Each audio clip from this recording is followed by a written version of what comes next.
Once upon a midnight dreary, while I pondered, weak and weary, over many a quaint and curious volume of forgotten lore, while I nodded, nearly napping, suddenly there came a tapping, as of someone gently rapping at my chamber door. "'Tis some visitor," I muttered, tapping at my chamber door. "Only this, and nothing more."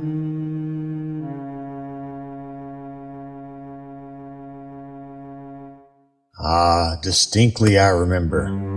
It was in the bleak December, and each separate dying ember wrought its ghost upon the floor. Eagerly I wished the morrow. Vainly I had sought to borrow from my book surcease of sorrow, sorrow for the lost Lenore, for the rare and radiant maiden whom the angels name Lenore, nameless here forevermore.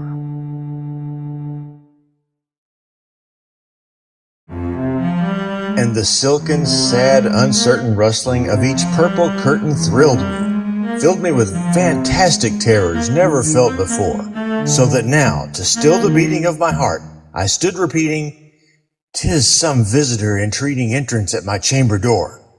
Some late visitor entreating entrance at my chamber door. That it is, and nothing more." Presently my soul grew stronger. Hesitating then no longer, "Sir," said I, or "Madam, truly your forgiveness I implore, but the fact is I was napping, and so gently you came rapping, and so faintly you came tapping at my chamber door, that I scarce was sure I heard you." Here I opened wide the door. Darkness there, and nothing more.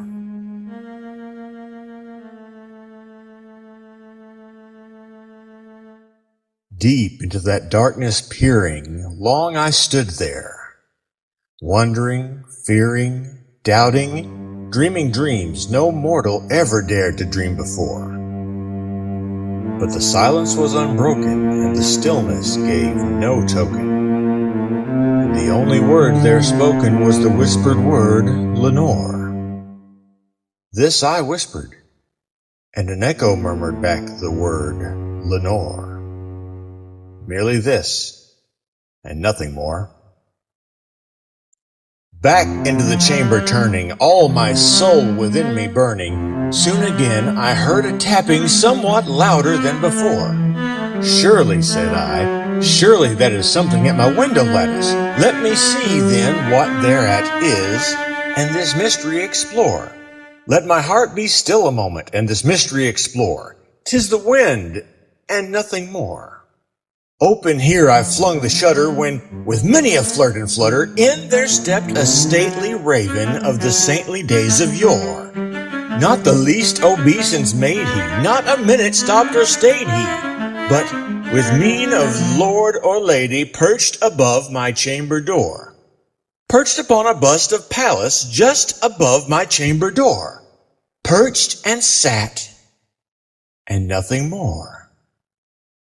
Then this ebony bird, beguiling my sad fancy into smiling by the grave and stern decorum of the countenance it wore, "Though thy crest be shorn and shaven, thou," I said, "art sure no craven, ghastly, grim, and ancient raven wandering from the nightly shore. Tell me what thy lordly name is on the night's Plutonian shore." Quoth the raven, "Nevermore."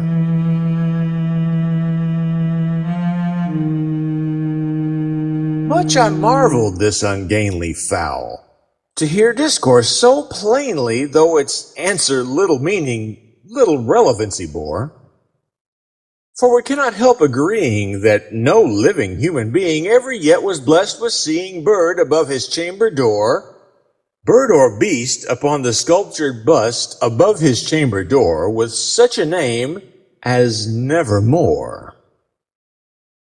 But the raven, sitting lonely on the placid bust, spoke only that one word, as if his soul in that one word he did outpour. Nothing further then he uttered, not a feather then he fluttered, till I scarcely more than muttered, "Other friends have flown before. On the morrow he will leave me, as my hopes have flown before." Then the bird said, "Nevermore."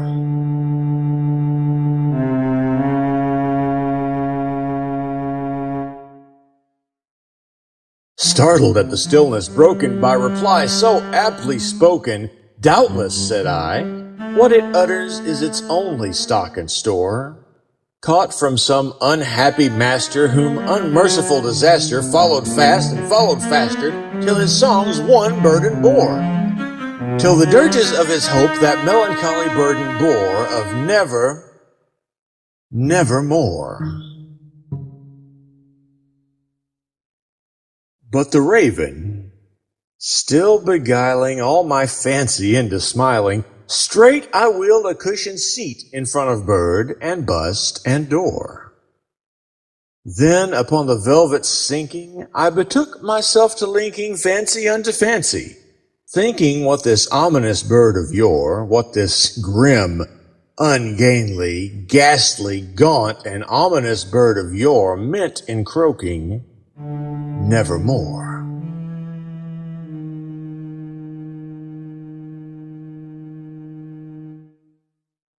This I sat engaged in guessing, but no syllable expressing to the fowl whose fiery eyes now burned into my bosom's core.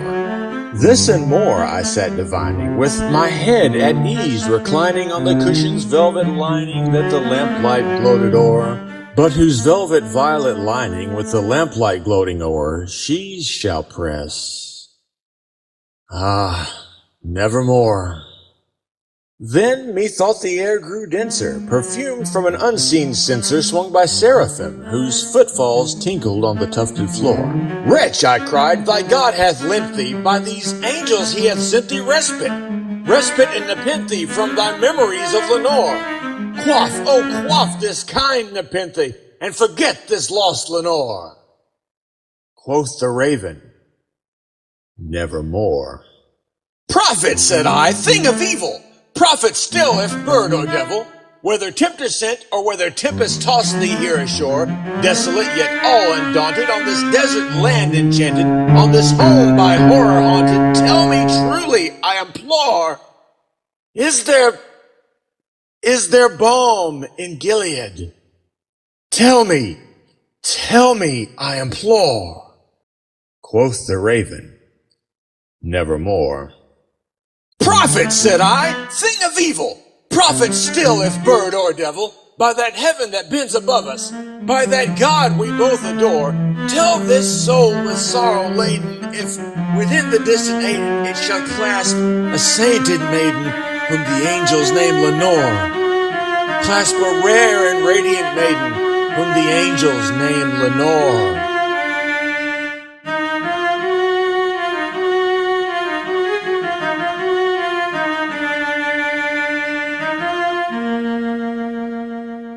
Quoth the raven, "Nevermore." "Be that word our sign of parting, bird or fiend," I shrieked, upstarting. "Get thee back into the tempest and the night's Plutonian shore. Leave no black plume as a token of that lie thy soul hath spoken. Leave my loneliness unbroken. Quit the bust above my door. Take thy beak from out my heart, and take thy form from off my door." Quoth the raven, "Nevermore." And the raven, never flitting, still is sitting on the pallid bust of Pallas just above my chamber door. And his eyes have all the seeming of a demon that is dreaming, and the lamplight o'er him streaming throws his shadow on the floor. And my soul from out that shadow that lies floating on the floor shall be lifted nevermore.